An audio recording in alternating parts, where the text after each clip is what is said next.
췌장암은 완치율이 10%에 불과한 난치암 중 하나입니다. 워낙 우리 몸 깊숙한 곳에 있고 초기 증상이 뚜렷하지 않아 대부분의 환자가 병이 많이 진행된 채 진단되기 때문인데요. 흡연, 비만, 만성 췌장염, 당뇨, 췌장암 가족력 등이 주요 위험인자로 알려져 있습니다. 하지만 최근 수술 기법의 발전과 새로운 항암제 등으로 치료 결과가 개선되며 완치의 희망도 볼 수 있게 된 췌장암의 진단과 치료, 소화기내과 전문의 김승범 교수와 함께 알아봅니다. TBC 클리닉 건강 365 오늘의 주치 소화기내과 전문의 김승범 교수님과 함께하겠습니다. 어서 오세요. 안녕하세요. 안녕하세요. 안녕하십니까. 소화기내과 전문의 김승범입니다. 네. 사실 위나 대장은 우리가 정기적으로 내시경 검사도 받고 관찰을 하잖아요. 근데 오늘 알아볼 췌장에 대한 관심은 사실 없어요. 저도 잘 모르는데 네네. 이게 숨어있는 장기라고 들었는데 네. 어디에 위치해 있고 어떤 역할을 하는 장기인가요? 네, 췌장은 위아래로는 명치와 그 배꼽 사이에 이제 위치를 하고 있고 예. 앞뒤로는 위와 척추 사이에 이제 위치를 하고 있어서 우리가 밖에서 배를 만져서는 이 췌장을 만질 수가 없는 장기가 되겠습니다. 네. 그래서 췌장은 기능은 우리가 크게 외분비 기능과 내분비 기능으로 나눌 수가 있고, 외분비 기능으로는 우리가 음식을 섭취하게 되면은 대표적인 이제 3대 영양소인 탄수화물, 단백질, 지방을 소화시키는 소화액을 이제 분비를 시켜서 음식을 소화시키는 역할을 하게 되고, 네. 또 혈액으로는 우리가 인슐린이나 글루카곤을 분비를 해서 혈당을 조절하는 역할을 하는 장기가 되겠습니다. 네. 그리고 이게 기능이 떨어지면 어떤 또 현상이 나타날 수 있나요? 췌장의 기능이 떨어지게 되면은 우리가 음식을 이제 소화시키는 장기이기 때문에 네. 단백질, 탄수화물, 지방 등을 이제 소화시키는 기능이 떨어질 수가 있고, 단백질이나 탄수화물의 경우에는 다른 장기에서도 이 소화액을 분비를 하기 때문에 어느 정도 이제 소화 기능이 유지가 되지만은 췌장에서 이 지방의 소화를 주로 담당하고 있기 때문에 췌장의 기능이 떨어지게 되면은 우리가 대표적으로 지방변을 보는 것이 특징이 되겠습니다. 이렇게 참 중요한 또 기간인데 네. 또 이 췌장에 암이 생기면은 참 무섭잖아요. 저도 경각심을 가지게 된 게 전 축구 국가대표죠. 유상철 감독님이 또 이 병으로 또 세상을 떠나셔서 너무 저 속상했거든요. 네. 교수님, 이 췌장암은 이게 왜 생기는 거예요? 네, 췌장암의 발생 원인은 아직까지 특별하게 이제 밝혀진 것은 없고 네. 이제 복합적으로 발생하는 것으로 알려져 있습니다. 그래서 우리가 나이가 들수록 췌장암의 발생 위험이 증가하는 것으로 알려져 있고, 또 이제 췌장암의 위험 인자들이 있는데 이런 위험 인자는 크게 우리가 유전적인 요인하고 환경적인 요인으로 이제 나눌 수가 있습니다. 그래서 유전적인 요인으로는 우리가 가족성 췌장암이 있거나 또 유전성 췌장염이 있는 경우에 이런 췌장암의 위험이 증가할 수 있고, 또 환경적인 요인으로는 우리가 흡연이 이제 가장 중요한데 네. 흡연을 하는 경우 이 췌장암의 위험이 증가할 수도 있고, 또 비만한 경우 그리고 당뇨병을 앓은 지 오래되면은 이 췌장암의 위험이 증가하는 것으로 알려져 있습니다. 네. 사실 췌장암이 독한 암이잖아요. 이걸 제가 또 검색을 해봤거든요. 완치율이 10% 정도밖에 안 되더라고요. 좀 깜짝 놀랐습니다. 그리고 또 이게 아까 말씀하셨듯이 만질 수 없다 그랬죠. 좀 안쪽에 있는 장기다 보니까 검진도 어렵고 그러다 보니까 조기 발견을 하기 힘들고 그래서 완치가 좀 힘든 걸까요? 네, 이 췌장암 자체가 우리가 이제 깊은 곳에 이제 위치하고 있기 때문에 우리가 건강 검진을 하게 되면은 보통 대부분은 이제 복부 초음파 검사를 하게 되는데 네. 이 초음파 검사는 이제 공기를 투과할 수가 없기 때문에 공기가 차 있는 장기 뒤에 있는 것은 이제 볼 수가 없습니다. 그래서 췌장 앞에 이제 위가 있기 때문에 위 안에는 공기가 차 있어서 췌장을 이제 복부 초음파로는 전부 다 관찰할 수 없다는 그런 점이 있기 때문에 이제 조기 진단이 또 어려울 수가 있습니다. 네. 또 췌장암의 특성상 이 췌장암이 서서히 이제 자라다가 어느 시점이 되면은 급속하게 이제 자라기 시작하는데 대부분 병원에 이제 방문을 할 때는 이 췌장암이 급속하게 자라는 시점에 이제 병원을 방문하기 때문에 이 완치가 어려운 경우가 많고, 또 췌장암이 있는 경우에 우리가 1cm에서도 28% 정도가 이제 전이가 동반이 돼 있는 것으로 보고가 되고 있고 2cm에서는 78%, 3cm에서는 94%까지 이 전이가 이제 동반이 될 수 있다는 연구들이 있어서 이 진단 당시에 이제 전이가 많이 동반이 돼 있기 때문에 완치가 어려운 것으로 알려져 있습니다. 네. 그러니까 늦게 발견돼서 치료도 좀 힘들고 사망률이 높은 거잖아요. 네네. 근데 이렇게 조기 발견이 힘든 이유 중에 하나가 췌장이 손상돼도 뚜렷한 증상이나 통증이 없다고요. 네, 췌장 같은 경우에 이 췌장 기능이 80% 이상 손상이 네. 되어야지 이런 아이고. 소화 기능이 뭐 나빠진다거나 네. 뭐 복통이 나타난다거나 이런 증상이 나타나기 때문에 많이 진행이 돼야지 이제 증상이 나타나서 조기에 이제 증상을 보이지 않는 경우가 많다고 할 수 있겠습니다. 네. 초기에 또 증상이 없으니까 너무 속상하네요. 그래도 교수님 오늘 또 나오셨으니까 아주 조그마한 이 단서라도 괜찮습니다. 혹시나 이런 증상이 나타나면 췌장을 의심해 봐야 된다. 좀 알려주세요. 맞아요. 네, 췌장암인 경우에는 대부분은 이제 비특이적인 증상을 보이기 때문에 우리가 이제 진단을 하기 어려운데, 하지만 그 중에서도 우리가 당뇨병이 있는 환자에서 당뇨가 잘 조절되다가 갑자기 잘 조절이 되지 않거나 또 이제 55세 이상에서 갑자기 당뇨병이 나타나거나 또 이런 경우에 우리가 췌장암을 혹시나 발생했는지 좀 의심을 해봐야 되고, 네. 또 췌장암이 머리에 발생했는 경우에 이게 담도 쪽을 눌려서 황달이 이제 나타나는 경우가 있는데 우리가 피부가 노래지거나 하는 경우에 혹시나 췌장암의 가능성이 있는지 검사를 해보는 것이 좋겠습니다. 네. 복통 얘기를 잠깐 해주셨는데 이게 일반적인 복통이랑 췌장에 문제가 있을 때 복통이랑 좀 느낌이 다른가요? 네, 복통도 이제 증상이 비특이적이기 때문에 우리가 일반적인 복통과 췌장암 복통을 이제 감별하는 것은 조금 어렵습니다. 네. 하지만은 우리가 췌장암이 있을 때는 이 복통이 있으면서 등으로 통증이 뻗치는 듯한 양상을 보이는 경우도 있고, 또 밤에 이제 자면서 이 복통이 나타나서 수면에서 깰 정도로 이제 복통이 있는 경우에 우리가 혹시나 이제 췌장암 관련 복통이 아닌지 좀 생각을 해봐야 될 것 같습니다. 네, 그렇군요. 또 췌장암의 원인 중에 가족력이 있다 이렇게 말씀해 주셨는데 이게 어느 정도 영향을 미치는지 궁금합니다. 혹시 가족 중에 한 명이라도 췌장암 환자가 있다면 위험한 건가요? 네, 가족 중에 이제 한 명 있다고 해서 췌장암의 위험이 많이 높은 것은 아닌 것으로 알려져 있습니다. 네. 췌장암의 한 3% 정도가 유전적인 원인 때문에 이제 췌장암이 발생하는 것으로 알려져 있고, 우리가 흔히 이제 가족이라고 해서 췌장암이 이제 많이 증가하는 것은 아니고, 이제 직계 가족이라고 해서 네. 부모나 그리고 형제, 자식 중에 이 췌장암이 발생했는 경우에 췌장암의 위험이 올라가는지를 따져봐야 되는데, 우리가 2명 이상인 경우부터 예. 췌장암의 위험이 이제 증가하는 것으로 알려져 있습니다. 그래서 2명 이상인 경우에는 한 6% 정도 증가하는 것으로 알려져 있고, 또 3명 이상인 경우에는 30배 이상 이 췌장암의 위험이 증가하는 것으로 알려져 있어서, 우리가 직계 가족 중에 2명 이상 췌장암이 진단되는 경우에는 이런 췌장암에 대해서 정기적인 검사를 한다든지 조기 진단을 위해서 노력을 하는 것이 좋겠고, 또 이런 가족 중에 직계 가족 중에 이제 췌장암이 어린 나이에 이제 나타날수록 그 췌장암의 위험이 또 올라갈 수 있기 때문에 이러한 부분도 주의해서 봐야 되겠습니다. 혹시나 가족 중에 뭐 그럴 일 없으면 좋겠지만 3명 이상이에요. 그러면 또 확 올라갑니까? 네, 아까 전에 말씀드렸듯이 이제 3명 이상이면은 30배 이상 그 췌장암의 위험이 증가하기 때문에 우리가 본인이 이제 췌장암이 발생하는지를 좀 유심히 관찰을 하면서 지켜봐야 되겠습니다. 근데 우리가 건강검진 받을 때 네. 종양 생겼다고 하면 되게 당황스럽거든요. 맞아요. 무섭고. 근데 악성도 있고 이제 그리고 양성도 있잖아요. 근데 그나마 췌장에는 양성이 생기면 그래도 조금은 괜찮지 않을까 싶기도 하고 어떻습니까?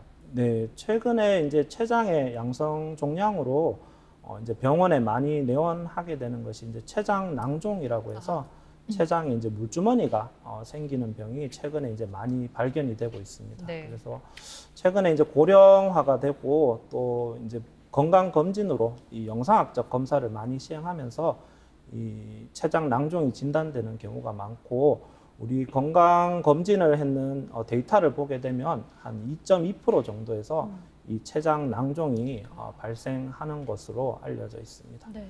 그리고 췌장 낭종은 우리가 크게 이제 대표적으로 장액성과 이제 점액성으로 나눌 수가 있는데, 장액성은 이제 맑은 물을 만드는 췌장 낭성 종양이 되겠고, 점액성은 이제 끈적끈적한 물을 만드는 그런 췌장 낭종이 되겠습니다. 네. 뭔가 근데 얘기를 들어보니까 맑은 것보다 끈적끈적한 게 뭔가 느낌도 좀 그렇고 왠지 좀 몸에 안 좋을 것 같은 예감이 드는데, 혹시 이런 췌장 낭종이 나중에 막 암으로 발전한다거나 그럴 가능성이 있을까요?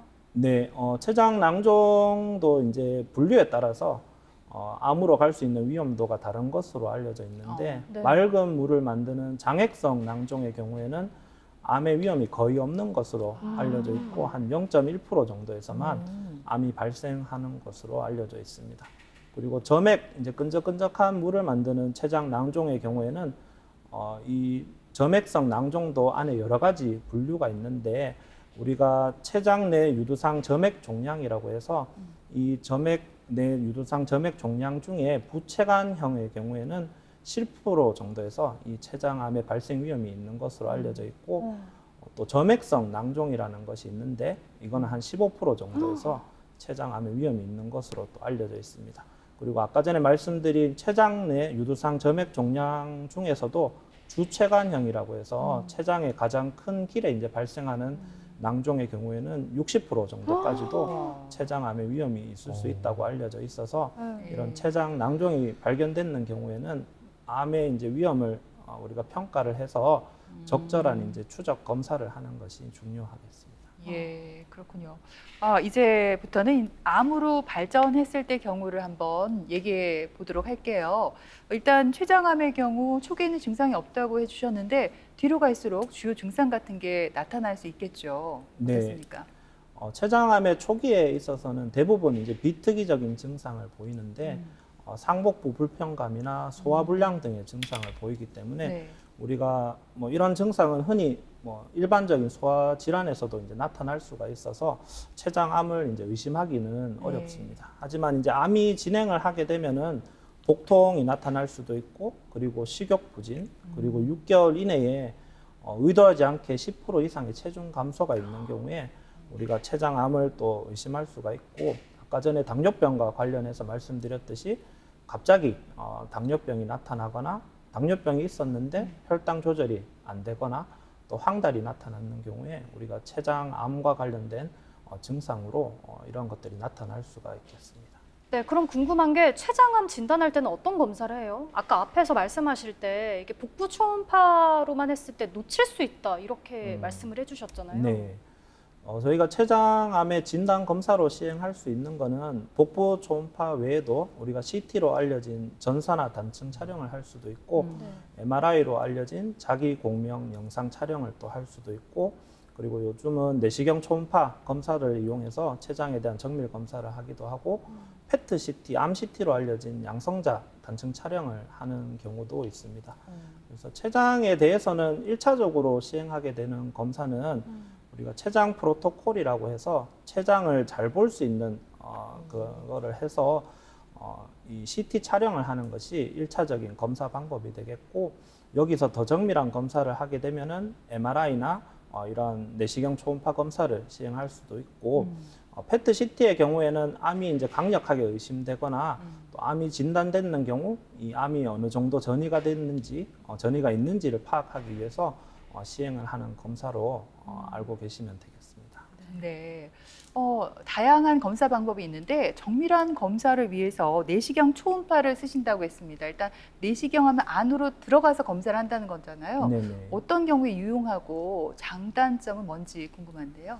네, 저희가 일반적인 위내시경이라고 하면은 식도하고 위하고 십이지장 일부분을 검사를 하게 되는데, 췌장의 경우에는 이 위하고 십이지장 근처에 있기 때문에 우리가 내시경에 초음파가 달렸는 기계를 이용해서 그 내시경 초음파를 위나 십이지장에 넣게 되면은 가까이서 이 췌장을 관찰할 수 있다는 장점이 있습니다. 네. 그래서 위에서는 췌장의 몸통과 꼬리 쪽이 잘 관찰이 되고 12지장에서는 췌장 머리 쪽이 이제 잘 관찰이 되기 때문에 우리가 검사를 시행할 수가 있고 네. 또 일반 복부 초음파에 비해서 해상도가 더 높기 때문에 우리가 더 정밀하게 검사를 할 수 있다는 장점이 있고 또 초음파 내시경의 경우에는 우리가 필요한 경우에 미세 바늘을 넣어서 이 조직 검사를 또 시행할 수 있다는 장점이 있습니다. 또 우리가 일반적으로 CT라고 하면은 이제 방사선 노출에 대해서 많이 걱정을 하는데 네. 초음파 내시경의 경우에는 이런 방사선 노출의 위험이 없기 때문에 안전하게 이제 시행을 할 수 있지만은 우리가 초음파 내시경의 경우에는 진정 내시경이라고 네. 이제 진정을 약제를 써서 이제 내시경을 해야 되기 때문에 이제 저산소증이나 뭐 저혈압 이런 위험이 있을 수가 있어서 우리가 환자분의 상태나 이런 것들을 판단을 해서 이제 검사를 시행을 해야 되겠습니다. 관찰도 정말 중요하지만 사실 제일 중요한 건 교수님 치료잖아요. 맞아요. 병기에 따라서 치료 방법도 좀 달라질 것 같아요.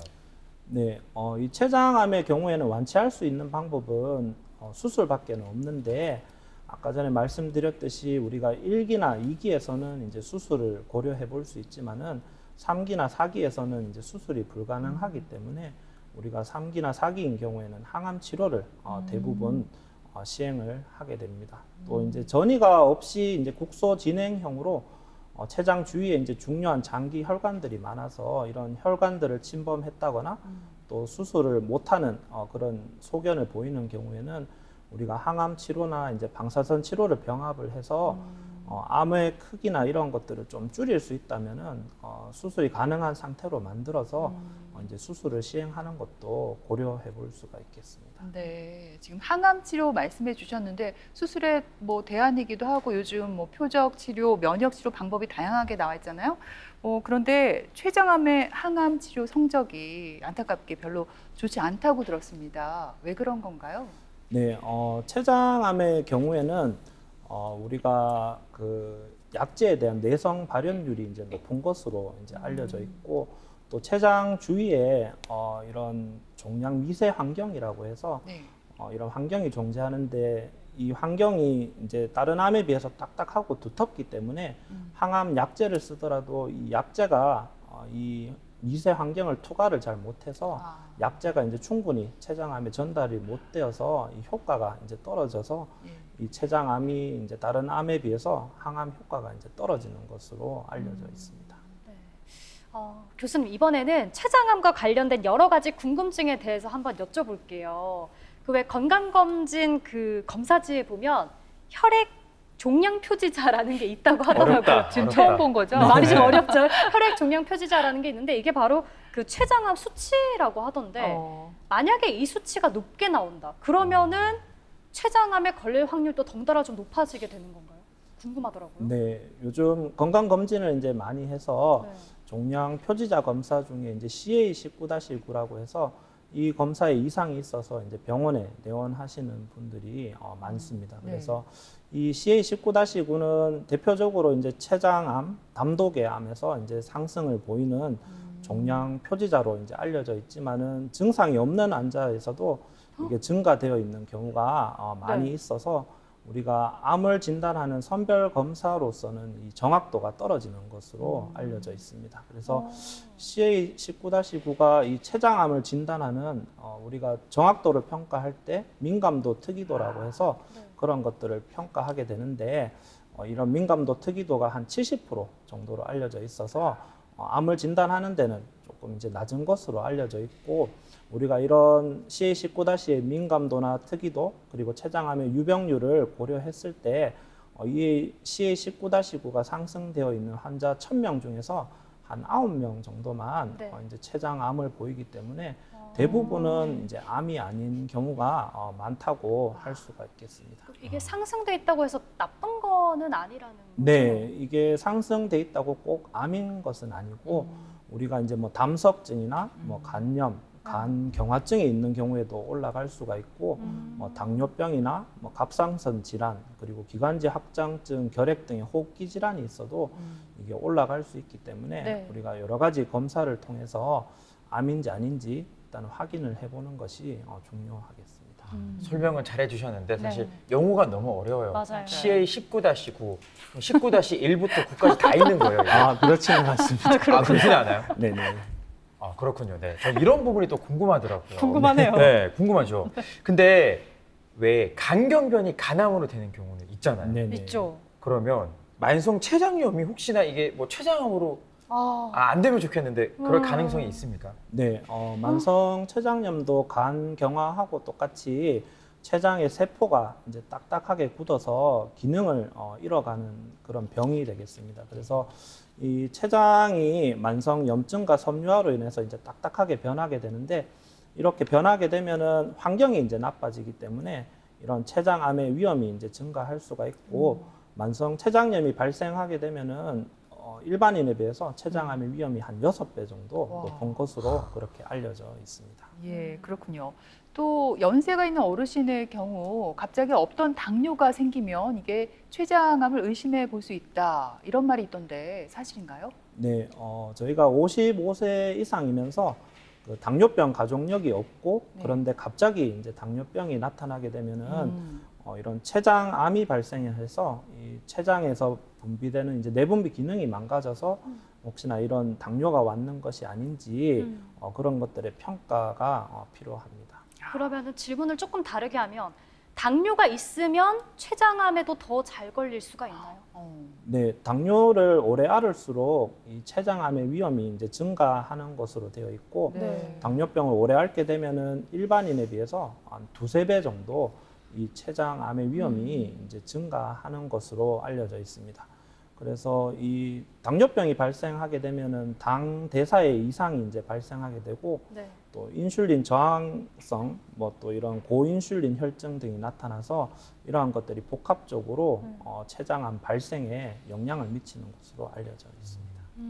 당뇨가 있을 경우에도 안 좋지만 또 흡연하는 경우에도 췌장암 발생 위험을 높인다고 하셨잖아요. 맞아요. 네. 근데 사실 저희 담배 피우면 뭐 암 발생 높입니다. 알고 있는데 이게 뭐 어떤 관계가 있는 거예요? 네. 네, 그 흡연의 경우에는 췌장암을 어떻게 이제 발생 위험을 높이는지는 명확하게 이제 규명은 안 돼 있는데 이 흡연을 하게 되면은 췌장 세포 내에 이제 췌장 성상 세포 또 염증 세포라는 세포를 이제 자극을 하게 돼서 췌장에 이제 섬유화하고 이제 염증을 반복적으로 이제 일으키는 것으로 알려져 있고 이러한 것들이 이제 췌장암에 영향을 미치는 것으로 이제 알려져 있습니다. 그래서 흡연을 하게 되면은 흡연을 하지 않은 사람에 비해서 한 2배에서 5배 정도 췌장암의 위험이 높은 것으로 이제 알려져 있습니다. 하지만 이제 흡연을 하고 있더라도 우리가 금연을 하면은 2년 정도 이제 금연을 하면은 48% 정도 췌장암의 위험을 떨어뜨리는 것으로 되어 있고 10에서 15년 정도 금연을 하면은 일반인과 똑같이 췌장암의 위험이 거의 없어지는 것으로 알려져 있어서 흡연을 하고 있으신 분의 경우에는 금연을 하는 것이 중요하다고 할 수 있겠습니다. 네, 그렇군요.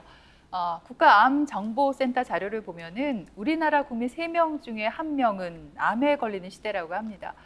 어느 날 갑자기 암에 걸렸다 이렇게 진단을 받게 되면 정말 하늘이 무너지는 것 같은 절망감 그리고 무기력감 이런 것들을 느낄 수 있잖아요. 근데 교수님, 췌장암 같은 난치암의 경우에도 우리가 조기에 발견만 한다면 그래도 희망을 가질 수 있지 않을까요? 네, 췌장암의 경우에도 이제 조기에만 발견돼서 수술을 한다면은 우리가 생존율이 상당히 이제 좋은 것으로 되어 있습니다. 그래서 췌장암에 진단되었다고 해서 우리가 무조건 포기하거나 그렇지 말고 이제 수술이 가능한 상태라면은 수술을 해서 우리가 이제 그 췌장에 대한 치료를 받는 것이 중요하겠고 또 수술이 불가능한 상태에서 발견이 되더라도 요즘은 항암 치료 효과가 이전에 비해서는 많이 향상이 되었기 때문에 적극적인 항암 치료를 해서 환자분의 삶의 질도 이제 개선을 하고 이런 생존율도 이제 개선을 하는 것이 이제 중요하겠습니다.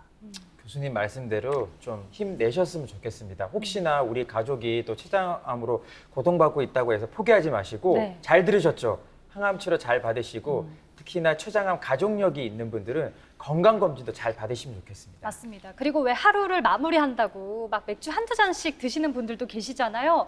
이것도 췌장에 좀 무리가 갈 수 있다고 하니까요. 대신에 수분 섭취 충분히 해주시면 좋겠습니다. 네, 이제부터는 위와 대장뿐 아니라 췌장에도 관심을 좀 가져야 하지 않을까 싶습니다. 감사합니다.